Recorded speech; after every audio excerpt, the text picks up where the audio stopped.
up your YouTube, search for Stukeley Meadows, watch on your big screen. Or another device if you're at home. Get yourself comfy, this could take a while. What a happy scene. Something new every day for your long-term memory. This is so exciting, it is nearly time for a Stukeley assembly.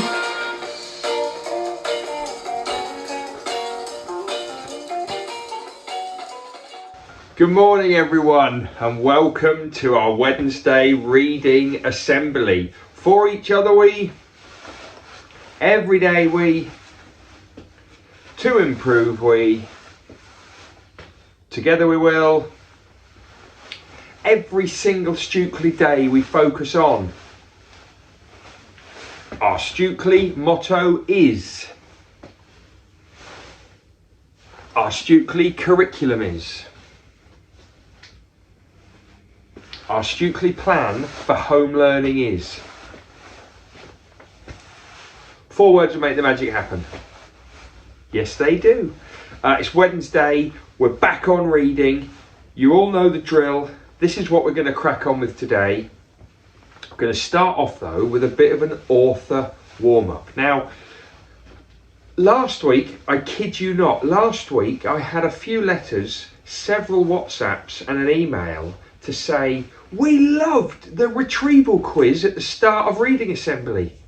People loved those little Dahl and Dickens questions. So we're going to do it again. I'm going to give you a 6-question quiz to start. The best idea is to get a paper and a pencil. So use your notebooks, use your jotters, whatever. Might even use your learning logs. You could do that, but I'd like you all, paper and pencil. If maybe year 1, 2, might be a bit of a faff, just do it in the class, but get a paper and a pencil, let's get cracking. We are going to take our quiz from last week and we're going to make our best even better. Last week was a Dahl and Dickens quiz. This week is going to be a Dahl and Dickens and a random question about chickens quiz. Yes, it is. You're going to get questions about Roald Dahl, questions about Charles Dickens, and I'm going to put in a random question about chickens. Yes, I am. I knew you'd love this. Teachers, adults in the room right now are thinking, this guy's got incredible ideas. I know. Anyway, let's get started. Dahl, Dickens, and a random question about chickens. Question number 1 is going to pop up here. Please write down next to your number 1 the missing word or words. Go.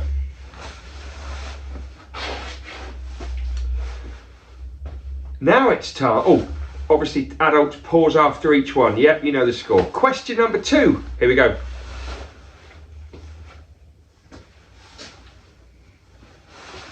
Question number 3. Go. And question number 4. Question number 5. And finally, it's a random question about chickens. What do you think? Write down the answer. Question number 6. Okay, that was great fun, everybody. Now I'm going to step to the side and show you the answers. Check how many you got right.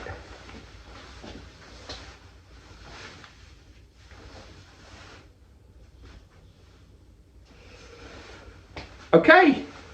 There we go. Little bit of author retrieval to start us off. It's almost time for the next chapter or 2 of George's Marvellous Medicine. Oh, please don't get the medicine out. Well, of course I'm going to get it out. It's part of the story. It's still in the garage. Oh, genuinely nearly dropped it there.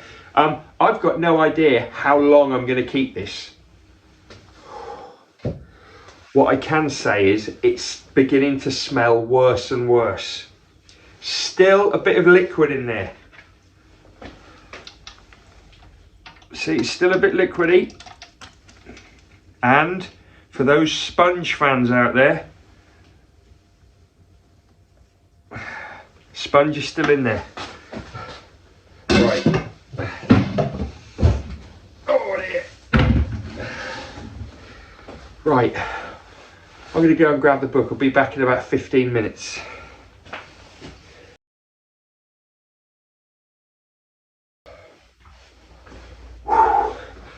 That took a while. George's Marvellous Medicine, there it is. There's the little bookmark that Mr. Jones got me, the old George Cranky top trump card. Right, last week we read about the brown hen. Now I think I'm going to sneeze, hang on. No, it's gone. If you remember last week in our story, well, we read it last week, but in the story, Grandma didn't believe George when he said he'd made the medicine. It did all this crazy stuff, so he gave some to the hen, and the hen just went crazy. We're now on the pig, the bullocks, the sheep, the pony, and the nanny goat. I am going to bless me. That sneeze was hanging there for about 60 seconds. It only takes. Anyway, right, let's go. At that moment, George is. You've got the hen doing weird stuff, and Grandma also sticking out the top of the house, also doing weird things. At that moment, George's mother came back from shopping in the village. She drove her car into the yard and got out. She was carrying a bottle of milk in one hand and a bag of groceries in the other. The first thing she saw was the gigantic brown hen towering over little George. She dropped the bottle of milk. Then Grandma started shouting at her from the rooftop, and when she looked up and saw Grandma's head sticking out through the tiles, she dropped the bag of groceries. "How about that then, eh, Mary?" Grandma shouted. "I bet you've never seen a hen as big as that. That's George's giant hen, that is." But, George's mother stammered. "It's George's magic medicine," Grandma shouted. "We've both of us had it, the hen and I." But how in the world did you get up on the roof?" cried the mother. "I didn't," cackled the old woman. "My feet are still standing on the floor in the living room." This was too much for George's mother to understand. She just goggled and gaped. She looked as though she was going to faint. A second later, George's father appeared. His name was Mr. Killy Cranky. Mr. Cranky was a small man with bandy legs and a huge head. He was a kind father to George, but he was not an easy person to live with, because even the smallest things got him all worked up and excited. The hen standing in the yard was certainly not a small thing, and when Mr. Cranky saw it, he started jumping about as though something was burning his feet. "Great heavens!" he cried. "What's this? What's happened? Where did it come from? It's a giant hen! Who did it?" "I did," said George. "Look at me!" Grandma shouted from the rooftop. "Never mind the hen, what about me?" Mr. Cranky looked up and saw Grandma. "Oh, shut up, Grandma," he said. It didn't seem to surprise him that the old girl was sticking up through the roof. It was the hen that excited Mr. Killy Cranky more. He'd never seen anything like it. But then who had? "It's fantastic," shouted Mr. Cranky, dancing round and round. "It's colossal! It's gigantic! It's magnificent! It's a miracle! How did you do it, George?" George started telling his father about the magic medicine. While he was doing this, the big brown hen sat down in the middle of the yard and went.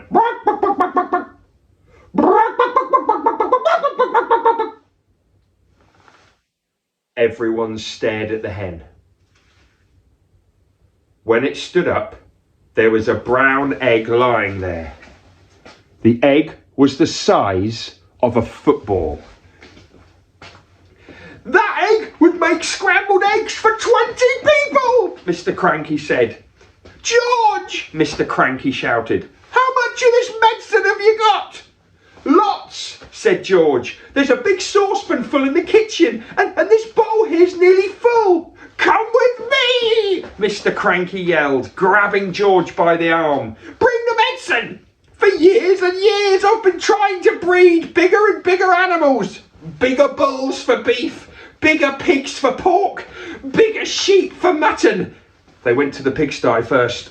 George gave a spoonful of medicine to the pig. The big pig blew smoke from its nose and it jumped about all over the place. Then it grew and grew. In the end, it looked like this. They went to the herd of fine black bullocks that Mr. Cranky was trying to fatten up for the market. George gave each of them some medicine. And then what happened? We know what happened. They went enormous. Then the sheep.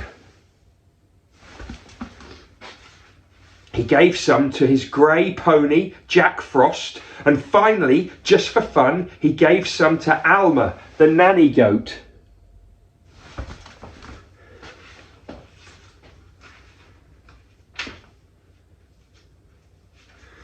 I'm going to do one more chapter. This one's called A Crane for Grandma.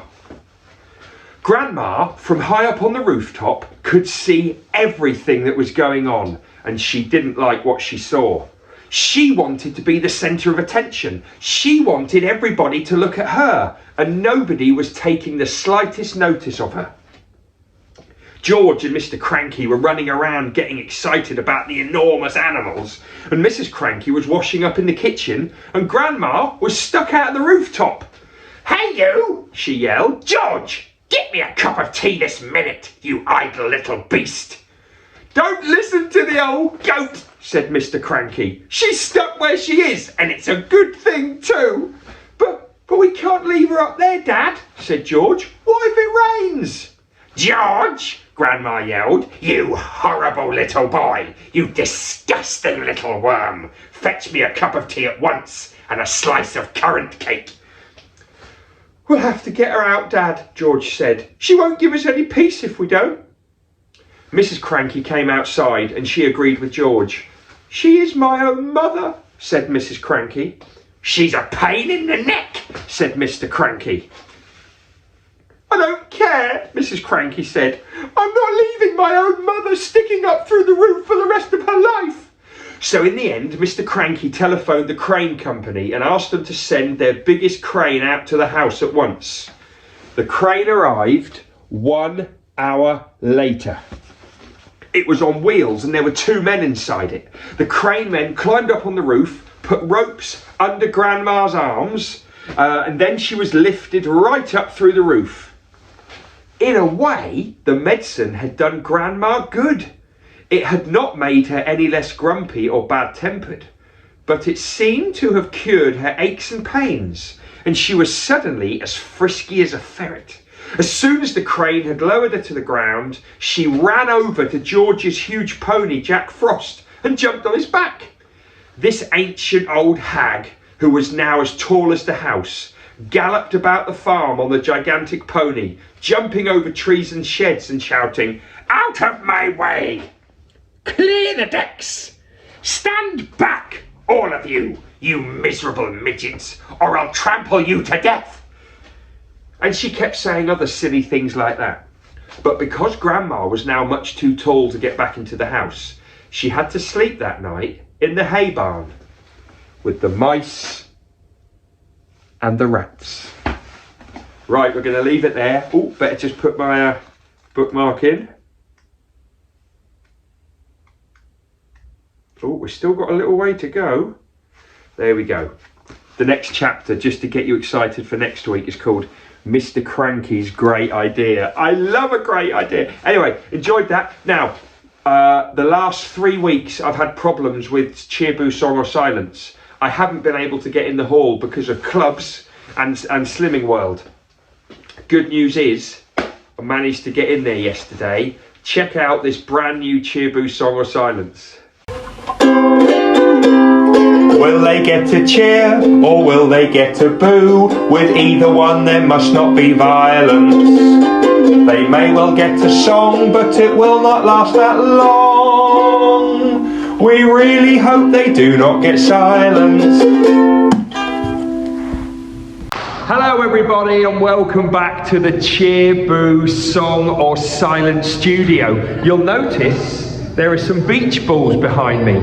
Miss Charlotte is getting ready to do some funky dance moves and musical work with Foundation Stage. Those beach balls belong to Miss Charlotte and she's looking forward to having a great time. You never guess who we got behind the curtain. Yeah, Miss Charlotte's behind there. She cannot wait to do Cheer, Boo, Song or Silence for the first time. So, what do you think Miss Charlotte's going to get? A cheer, a boo, a song or silence? It's very exciting, isn't it? Okay, I think it's time. Out you come, Miss Charlotte!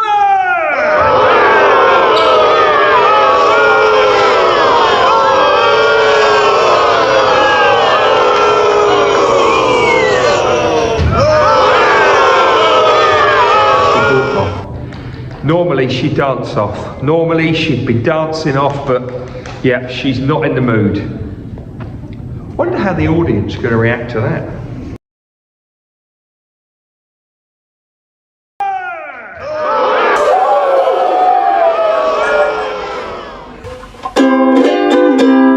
Will they get a cheer or will they get a boo? With either one there must not be violence.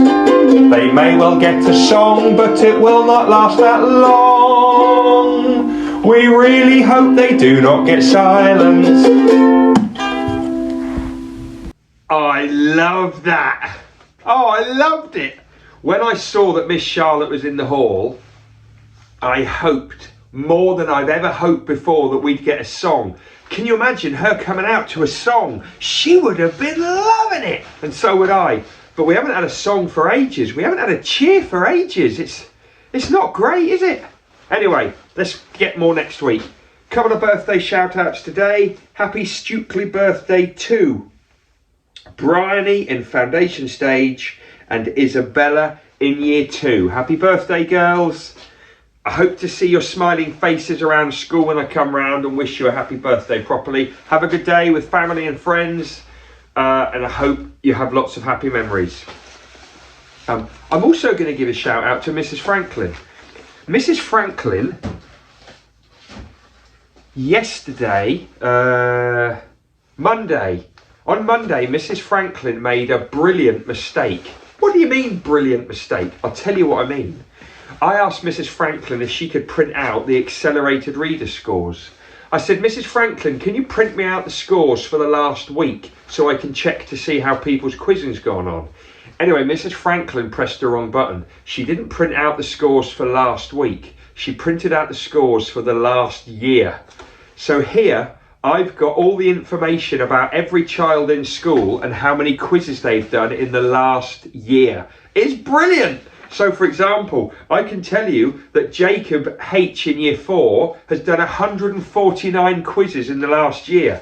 I can tell you that Oscar P in Year 3, I wish I could get this rhyming, but I can't, has done 108, he's actually done 209 quizzes in the last year. Hasn't passed all of them, but it's very, very close. I can tell you that Zoe in Year 1 has done 108 quizzes in the last year. Now, to be fair, she's only been doing quizzes the last few weeks and months. She's absolutely flying. I can tell you that. Whoa! Tashina in Year 5 has done 356 quizzes in the last year. She hasn't passed them all. There's a few she hasn't passed, but what a score. Anyway, I found that really interesting to see how you've got on. I'm going to bring this round to your classrooms today, give it to your teachers, and they're not going to read it out in front of everyone. That's not fair. It'll be interesting for them to share with some of you how many quizzes you've done in a year. Absolutely brilliant stuff. Right, let's finish with most important 60 seconds. It's kind of the same as yesterday, but I need you to listen. Go, watch this. The most important 60 seconds are coming up now.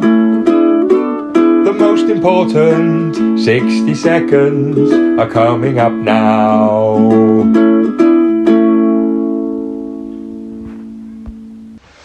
Hey everybody, right, yesterday I spoke to you about looking after our playground and field equipment. It's brilliant to look out at lunchtime and playtime and see you all playing with your playtime boxes. We've got bats, we've got balls, we've got ropes, we've got cat's cradles, we've got frisbees. It's great to see you all playing with them. Mr. Jones and I are going to keep putting more equipment in them to keep them fantastic. Anyway, yesterday I spoke to you about looking after equipment and I mentioned magazines. We're going to start putting these out this week. I'm going to ask you politely now, and I hope I don't need to get very strict or cross on this, but when the reading box comes outside, this one is year 3, when the reading box comes outside, if you want to, you can sit, you can lay, you can relax and have a read outside, that's fine. But nobody is to pull all the magazines out and leave them everywhere. If I have to show you this every day for the rest of my life, I will. The lid comes off, and then what you do is, you either take them out one by one, or you take a group, you take a pile of magazines out, you keep them in a pile. Keep them in a pile, and then you just look through them to see what you might like. So, oh, there's the football magazine I want. I'm going to take the football magazine and I'm going to put the rest back in. Now, they don't go in like that. They don't go in like that. They go in like that. And please make sure it takes you literally a few seconds to put them out and in very carefully. I'm trusting you all. We've got really great selections of magazines and comics here. Look after them. Have a great time. And then, lid goes on, back into school. See you later.